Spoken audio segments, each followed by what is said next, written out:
man maa ngi tudd Adja Ndeye Samba Laye nekk bàjjenu gox district ouest di trésorière district ouest si bàjjenu gox yi. ñun dañuy wax ne nag depuis ñu tàmbali suñu liggéey bi ak waa dispositif bi ñun xam nañ ne amal nañu njariñ VAD yi ñu doon def ak causerie yi ñu doon def daf doon nekk loo xam ne heure boo duggee dëkk bi def si lu mel noonu si sensibiliser bi wala VAD VALT yi dañ si doon gis réussite parce que biñ koy def dañuy jël totalité nit ñi nga xamante ne def nañ ak ñoom VALT yi bët set dañuy séentu nit ñi ne la ñu waxante woon ak ñoom dañuy xëy ñëw fekk ñu fi ñu nekk ngir def seen vaccination. J'ai été responsable du projet dispositif de surveillance communautaire Covid-19 déroulé en partenariat avec Bioforce.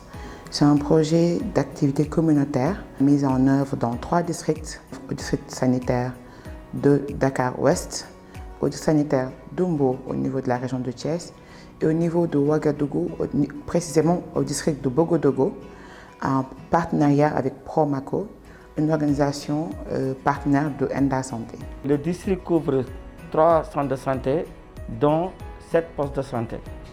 Nous avons noué un partenariat avec Enda, que je remercie beaucoup d'avance, qu'on a eu à travailler avec les acteurs communautaires sur un paquet d'activités.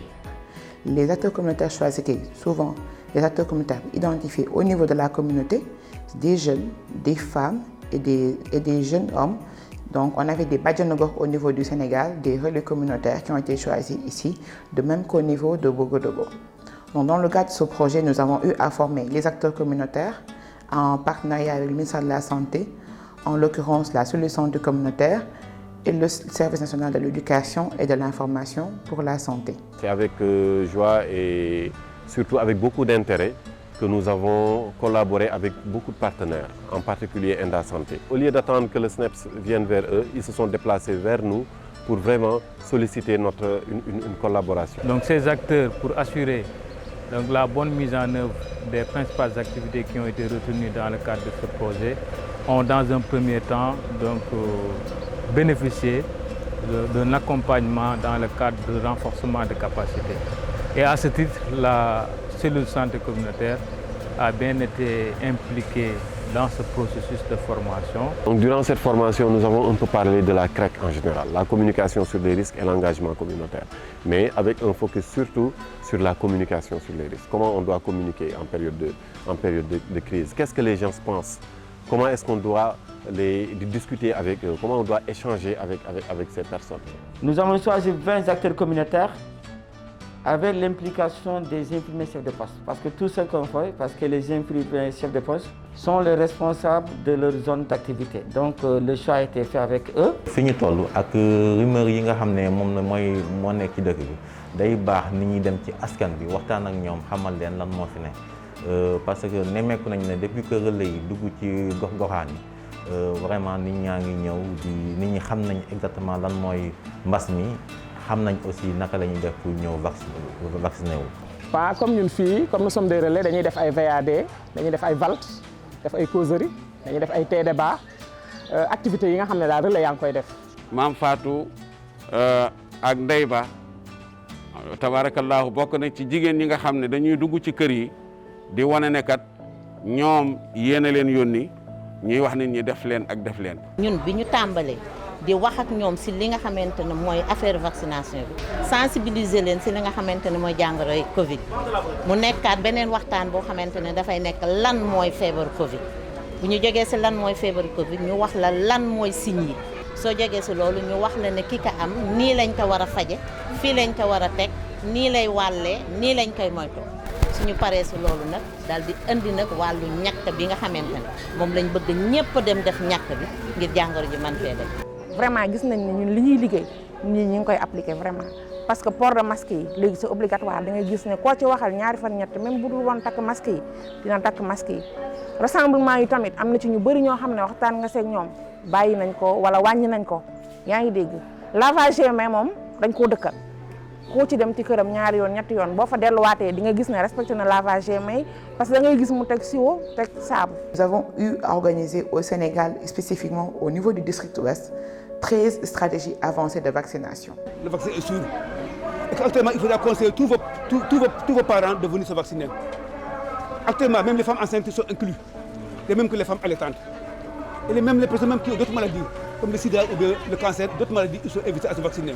Début bi métti woon na parce que sensibiliser woon nañ ba sonn mais taxul woon nit ñi ñëw mais ak troisième vague bi ni ñu ko gisee ak nu mu méttee nii tax na ba léegi suscité na nit ñu bëri léegi ñu ngi ñëw di ñàkku dose yi ñu génne par jour dañuy dem ba épuiser dose yooyu yëpp du coup dañuy obligé waat déployer waat équipe bi ñëwaat sur le terrain.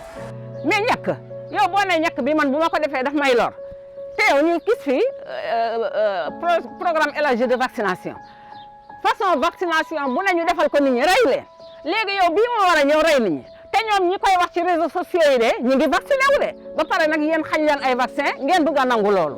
fu mu toll nii ba ñu commencé vacciné wu léegi ci 7 ou 8 jours yi intervenir on a pratiquement vacciné plus de 1000 personnes ci suñu clinique mobile bi. loolu yëpp bàjjenu gox yi ñoo ciy jàppale parce que bàjjenu gox yi tamit ñu ngi joué rôle bu important ci terrain bi lépp ñoom ñooy nekk sur le terrain ñoom ñooy waxtaan ak nit ñi ñaax leen sensibiliser leen pour que au moins oto bi su ñëwee taxaw day fekk ne day nekk liggéey boo xam te ne pare na ba pare du coup ñun dañuy ñëw rek def suñu liggéey rek doo dem suñu yoon. Actuellement risque bi am ci vaccination bi au niveau centre santé amul fenn aussi au niveau des postes santé bu ñu indee vaccin balaa mu nekk mu jeex takk jeunes yi nga xam ne sax ñoo bañ a vacciné wu ñoo gën a engagé présentement pour se faire vacciner et le vaccin aussi day am rang bu gudd. sama kii mu ngi nii sama carnet de vaccination kon donc lii da lay protéger su lu bëri su fekkoon dama gis ay effets secondaires ak li gars yi di wax konoon bon man du ma ñëw fii taxaw tey toog naan dem leen ngeen vacciner. La vaccination daf ñuy protéger contre les formes graves de la Covid mais mën nga am Covid encore mais mënoo am loo xam ne da nga ciy loru mu graaw moo tax nag ñëpp dañu war a continuer respecter les mesures barrières même boo vacciné woo.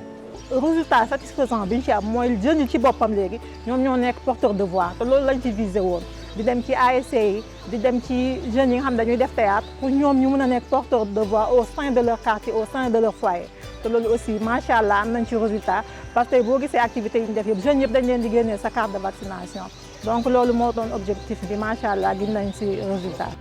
fii sama kër amul kenn ku vacciné wul amul ñi fi nekk ñëpp a vacciné wu relais yi ñu ngi nii ñoom ñëpp dañ leen taxawu dem leen vacciné wu ñoom ñëpp maa leen njëkk a vacciné wu mais dama leen a taxaw dem leen vacciné wu lii baax na dem leen ngeen vacciné wu lii moo leen mën a protéger ndax yéen a ngi dugg ci nit ñi amu leen protection ñàkk yi macha allah nañ ci jàpp nañ ko fulaal nañ ko sama koñ bii de ñàkkeetuñ ko fayda de. Donc c'est le moment de remercier ENDA pour tout ce que ENDA a fait dans notre district. Et ENDA n'a qu'à élargir au niveau du pays. Parce que aussi, surtout Dakar aussi, on a besoin de partenaires pour booster les indicateurs au niveau de Dakar. Parce qu'on a l'impression que les ONG sont souvent dans les régions, mais quand même Dakar aussi a besoin des ONG quand même parce qu'on a un médecin-chef de région qui est dynamique. Et puis je souhaite quand même nouer encore un autre partenariat, signer aussi une convention avec ENDA dans les jours à venir. Parce que l'expérience avec ENDA Santé quand même mériterait d'être non seulement vulgarisée, mais aussi étendue à travers tout le territoire national. Dans la mesure où ils ont su quand même briser cette routine qu'on avait, c'est-à-dire du top-down, c'est-à-dire la planification se faisait au niveau stratégique et on venait juste dérouler au niveau opérationnel. Donc là, on a senti quand même cette approche communautaire. On a un peu discuté avec les communautés, échanger avec eux. On les a autonomisés en quelque sorte pour qu'eux puissent vraiment produire un plan d'action qu'ils ont eux-mêmes produit et qui vont eux-mêmes dérouler, mettre en œuvre. Donc ça, en santé communautaire, c'est fondamental parce que ça facilite l'acceptation, mais aussi l'adhésion de tous dans les stratégies de réponse que nous allons faire. Vraiment, c'est une approche qui mériterait quand même d'être vulgarisée. On a entièrement été sur le terrain avec les acteurs communautaires et on a beaucoup supervisé les activités qu'on a eu à dérouler et pour voir l'effectivité des activités, mais aussi si cela a été bien fait et aussi pour vraiment à chaque fois améliorer le travail des acteurs communautaires dans le cadre de ce projet. Cette lutte-là, c'est tout le monde qui est concerné. Du Tchaguen délégué de quartier, nous sommes à la base de cette lutte.